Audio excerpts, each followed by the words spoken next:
We are nearing the finish line. When you imagine that runner, as he reaches that finish line, he sees it ahead, and what happens? Well, he gets even more energy, doesn't he, to make that final kick, as they call it in the track world. He makes that final kick so that he can cross the finish line. Well, we're just about there, brothers and sisters. Yes, what lies ahead as we finish God's work? Well, we're not finished yet. We're getting there. Well, Jehovah God foretold that a wonderful work would be accomplished by his people in the last days. And in the book of Haggai, chapter 2, if you'd like to turn there, he foretold something that would happen in an enormous way concerning his spiritual house. Notice what he foretold at Haggai chapter 2 and verse 7. That's Haggai chapter 2 and verse 7.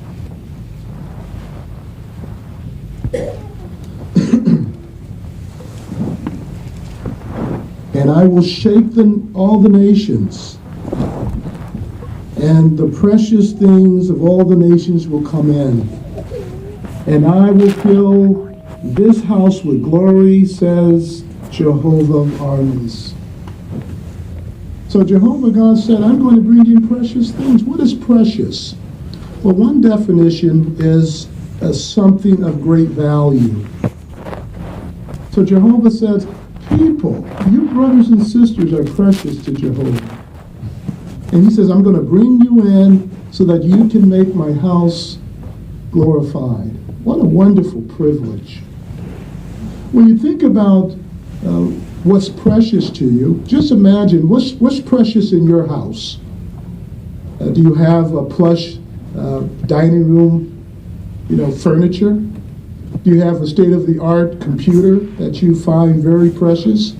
What about your car in the garage? Is that precious to you?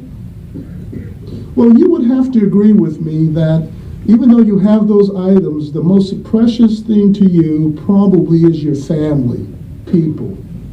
For just imagine that one morning you woke up in the wee hours of the morning and you smelled smoke. The house was on fire. What would you do? Who would you try to save? Would you run downstairs and grab the computer or start dragging out the dining room furniture, or you run into the garage and pull the car out? No. You would go and help your family, wouldn't you? Because those are the precious things to you, your family. Well, the same thing with Jehovah God. He views people, not things, as precious.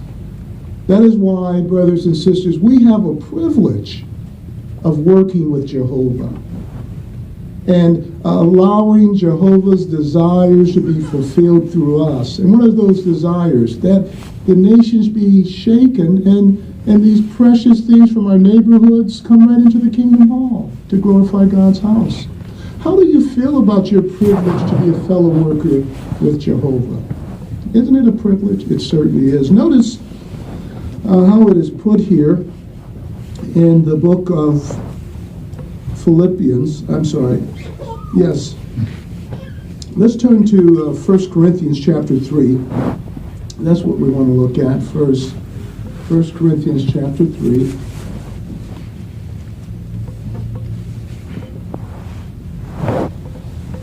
And we're going to look at verse 9. That's 1 Corinthians 3:9. For we are God's fellow workers. See, that's what Paul said. You are God's field under cultivation, God's building. So Paul said, we're working with God. And we're doing that today. Isn't that a privilege? Just imagine, just for a moment, you saw an elephant. An elephant weighs tons, doesn't he? And you saw right next to him, as the elephant was walking down the path, you saw right next to him, you had to look very closely, but you saw a little tiny flea. And the flea, every time the elephant turned and went a certain way, the flea followed him. Could you imagine that? You would say, wow, that's amazing. Well, we're like a little flea to Jehovah. Really a grasshopper. And aren't we hopping? Jehovah's organization is moving, and we're just trying to keep up with it. Just move right along. Because what a privilege we have of sharing in this work with the greatest personage in the universe. And so the question is, brothers and sisters, have we embraced our God-given responsibility? Are you happy with what you're doing in behalf of the kingdom good news? Are you happy how you're helping Jehovah bring in these precious things from all the nations right within your community? Well, we hope you are. And of course, we can be confident that we can do this without being irregular or inactive if we trust completely in Jehovah. And you know, brothers and sisters, this work is God-given, right? He gave it to us to do. He's our fellow worker. So it means that we can't do it on our own power. We just can't do it by ourselves. We got to plug in, right, to Jehovah God. The Apostle Paul felt that way. A lot of times when we think of Paul, we think of Superman, don't we?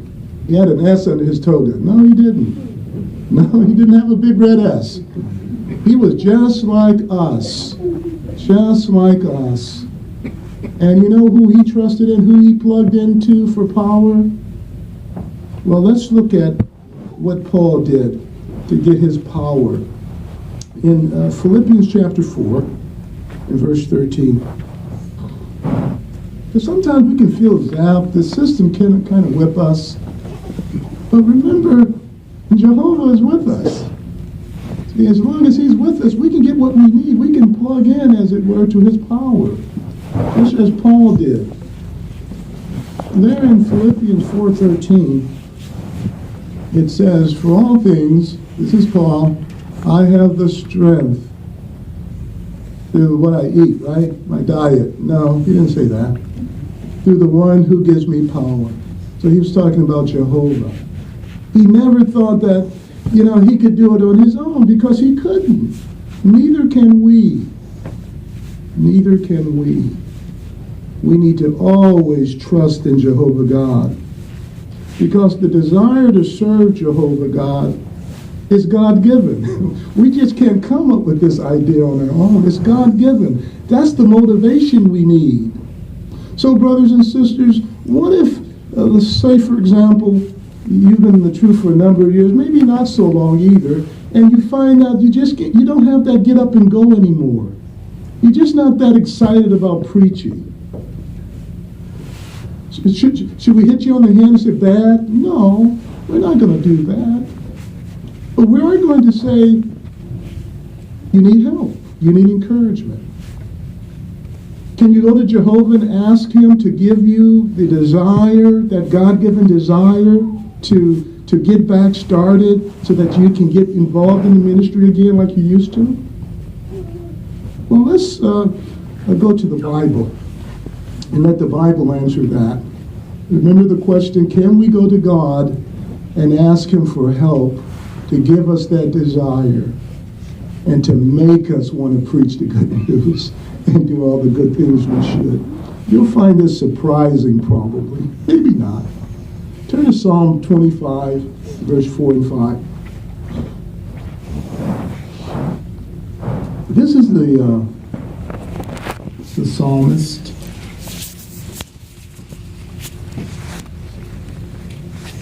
And notice his desire. This is a prayer.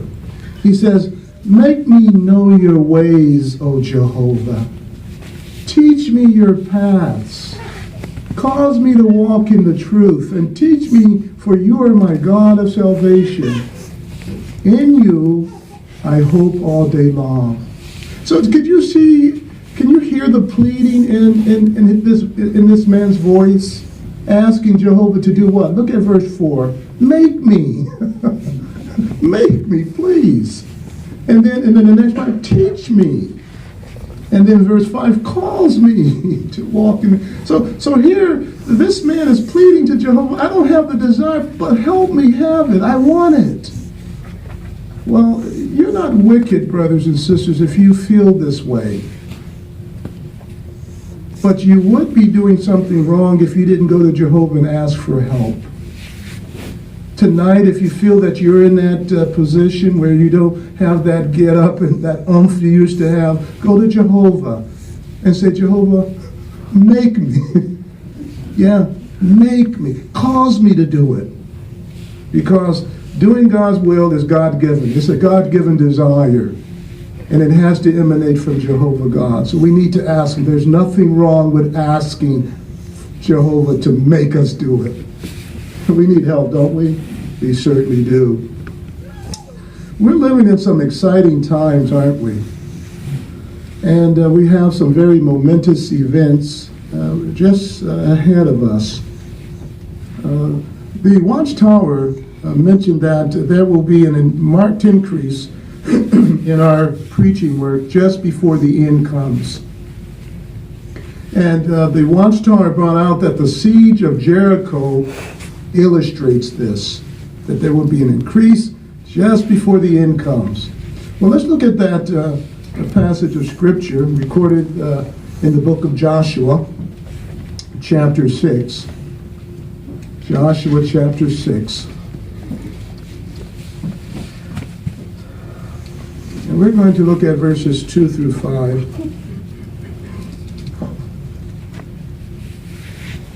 Jehovah then said to Joshua, See, I have handed over to you Jericho and its kings and its mighty warriors. All you fighting men should march around the city, going around the city once. That is what you should do for 6 days. Have 7 priests carry 7 ram's horns before the ark. But on the 7th day you should march around the city 7 times. And the priests should blow their horns. When the ram's horns are sounded, and as soon as you hear the sound of all the horn, all the people should shout a great war cry. Then the wall of the city will fall down flat, and the people must go up, each one straight ahead. So did you notice in verse number 3, the marching was to be slow, right? And it was interesting, people who weren't warriors were taking the lead, but it was to be slow. And then you notice there in verse 4, it was to pick up. Yes, it was to pick up activity. They really were marching around it. There in verse 4, it says, Have 7 priests carry 7 ram's horns before the ark, but on the 7th day you should march around the city. How many times? 7. Right. Increased activity. Now, these are the passage of scriptures that the faithful slave uses to indicate to us that our work will accelerate just before the end of this system of things. And what happens? The wall falls, right? The system crumbles. Well, is that happening today? Are we living at that time when our work has increased? Well, let's look at this from this vantage point. When the last days began, I'm going to let you come to your conclusion on the matter. When the last days began in the year 1914, a little history, there was only a few thousand servants of Jehovah worldwide. Our ranks have grown to over 8 million Jehovah's Witnesses earthwide, associated with a whopping 118,000 plus congregations just like this one worldwide. And the number of lands reporting their activity is 240. 240. We continue to grow in number. Over 250,000 new Jehovah's Witnesses were baptized during the 2014 service year. An average of some, I thought this was incredible, 5,300 a week. Is that really speeding up, brothers? It certainly is. Now, the scope of our preaching work is remarkable. Number one, Bible literature is published, I hope this is right, over 800 languages. Because I did it one week and brother came up to me afterwards, it's gone up, Brother Bailey. So I don't mind if you tell me it's gone up. Sometimes I don't get a chance to look at the site and check the numbers. But it's 800 languages the last time I checked. Number 2, the Watchtower is the most distributed religious journal on the planet Earth. Yes, there's no journal like the Watchtower. For example, there's some 52 million copies of the Watchtower printed monthly. And you know how many languages? 247. And then number 4, what does the Bible really teach book? Over 200 million has been printed since it was released in some 250 languages. Is that amazing? It certainly is. But the question is, why have we seen this remarkable growth? Is it because of you or me? No. The reason that we've seen this remarkable growth, brothers and sisters, is because of Jehovah's miraculously inspired word, the Bible. And you know why? We accept the Bible as the truth. And that is why Jehovah is blessing us. No other organization on the planet Earth recognizes the Bible as absolute truth. We respect it. We use it. We teach it. We use it in our lives. And Jehovah has blessed us for doing that. And you think about it, in many lands, if you go on the jw.org website, it's posted that a number of countries, our brothers are being persecuted, aren't they? But what's happening in those lands? Well, the good news continues to grow and to flourish despite opposition. What does that tell you? Well, it tells us that Jehovah God is behind it.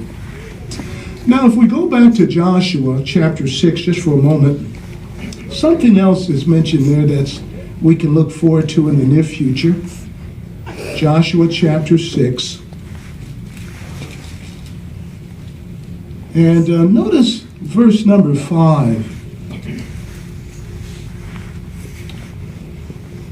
When the ram's horn is sounded, and as soon as you hear the sound of the horn, all the people should shout a great war cry. Now that must have been chilling to those on the other side of the wall in Jericho to hear that war cry. It must have been truly chilling. But what does this mean for us today? What's the point? Well, sometimes in the very near future, we're going to shout a great war cry just like they did. Yes. And how do we know that? Well, the Bible tells us in the book of Revelation, turn over to Revelation, and chapter 16 and verse 21.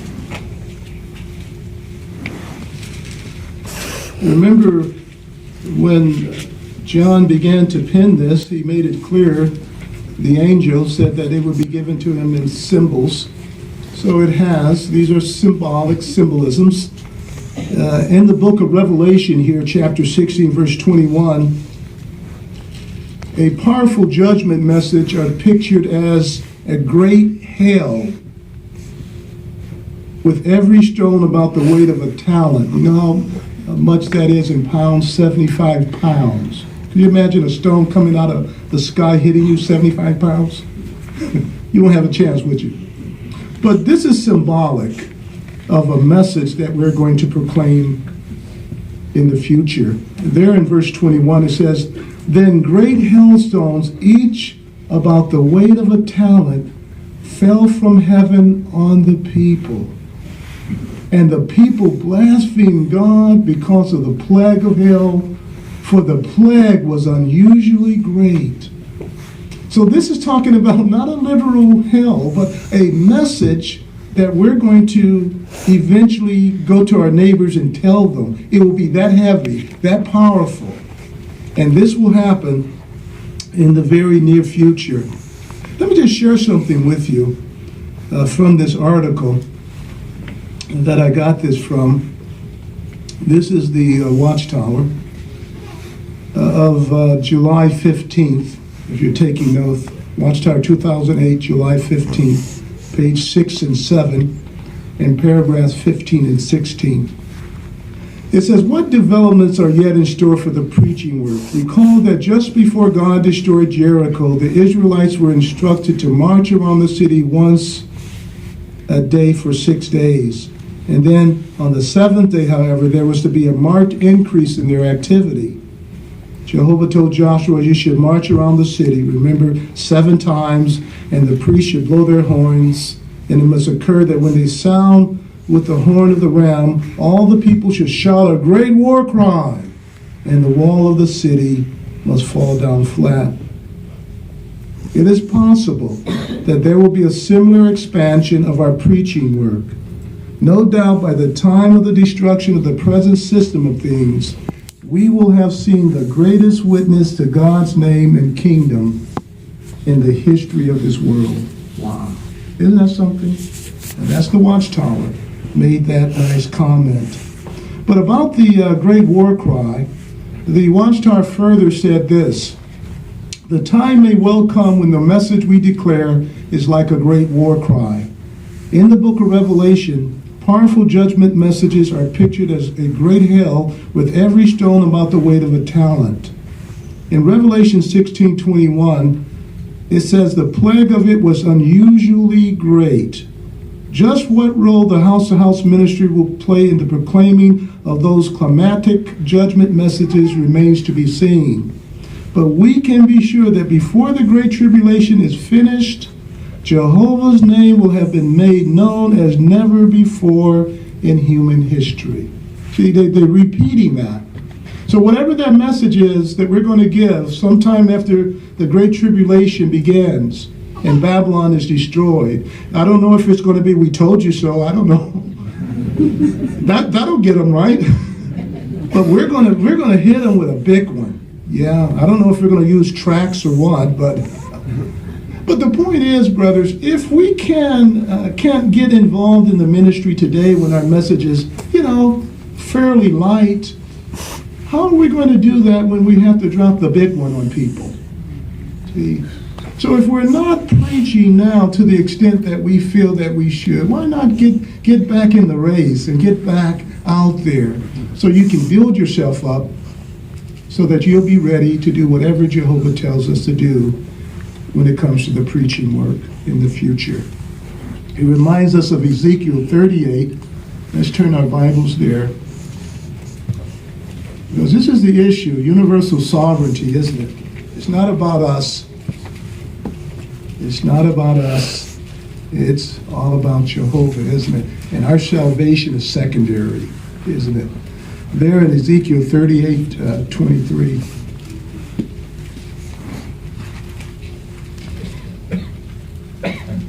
And I will certainly magnify myself and sanctify myself and make myself known before the eyes of many nations, and they will have to know that I am Jehovah. So before it's all done and said, everyone will know who Jehovah is.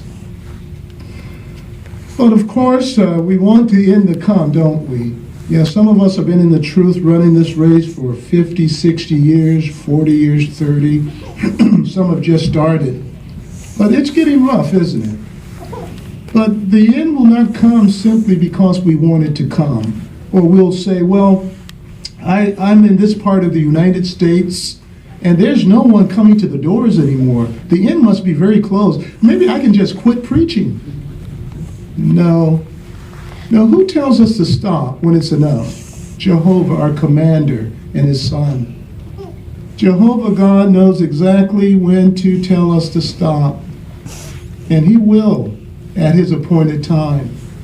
And we never want to have the attitude that, I'm going to quit because there's no more people in the territory. We don't know that.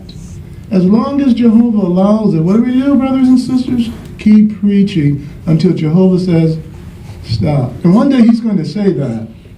So what do we need to do? Well, as Jesus said, we need to keep looking, keep awake, for we do not know when the appointed time is. Keep on the watch. And one of the best ways that we can keep on the watch is by keeping busy.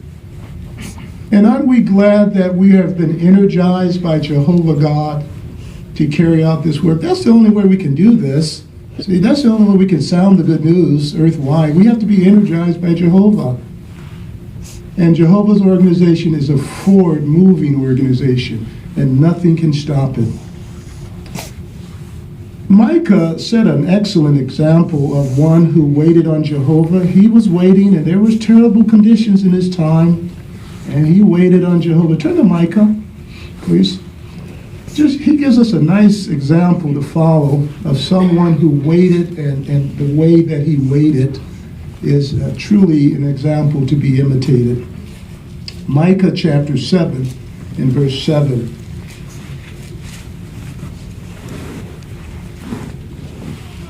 But as for me, I will keep on the lookout for Jehovah.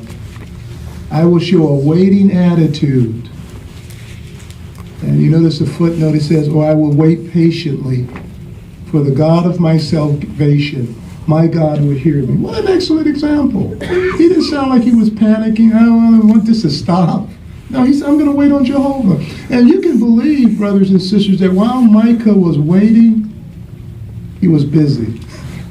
And the conditions in his day were terrible, much like ours. But he trusted in Jehovah. He knew that Jehovah would act in his due time.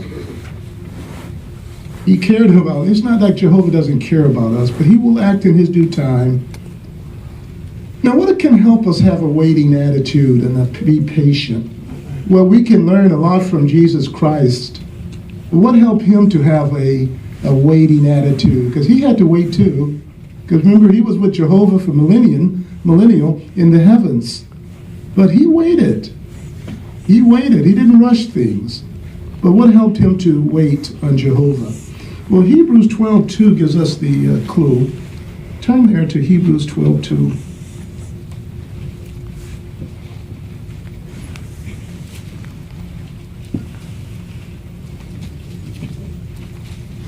As we look intently at the chief agent and perfecter of our faith, Jesus, for the joy that was set before him, he endured a torture stake, despising shame, and has sat down at the right hand of the throne of God. So Jesus Christ set an example. He had that joy, remember there, the joy that was set before him. What did that joy include? Well, it included this. It was a privilege of vindicating his Father's name, his sovereignty, and sanctifying his name and vindicating, rather, his sovereignty. And bringing future blessings. He knew that he was going to be the instrument to bring future blessings to all of mankind. Could you imagine? That kept him focused. Well, we can be focused too, similarly to the blessings that we receive too. We can have the same mental attitude by keeping focus on what the future will bring. See, we can see, right? We can keep our eye on the prize. And what is that prize? Well, that righteous new world. See, we can keep focused, knowing that we'll be able to see our loved ones. Is that something you're looking forward to, the resurrection? Sickness done away with, old age eradicated. Wow. What a wonderful thing to keep focused on, the joy that Jehovah has set before us as well. But it can still be a difficult thing to endure. I'd like to share something with you. It's a little experience of a sister in England, and it really exemplifies the need to not give up, regardless of what is happening in your life. Don't give up. And we hope this helps you in that regard. A sister in London, England, who had been confined to a wheelchair before she learned the truth, had been witnessing by writing one letter every day for 10 years and had never received a response to any of her letters. When the circuit overseer visited her congregation, she asked to speak with him. She told him, "I'm going to quit writing letters. No one ever replied. Jehovah doesn't want me. I give up." So she was quite discouraged, wasn't she? Well, the circuit overseer told her, "You can't do that. Remember the day that you got baptized? You said you were willing to do anything for Jehovah. You don't know what good your letters have done. You can't quit. Jehovah's not finished with you yet. You can't give up. Well, our sister went away a little disgruntled.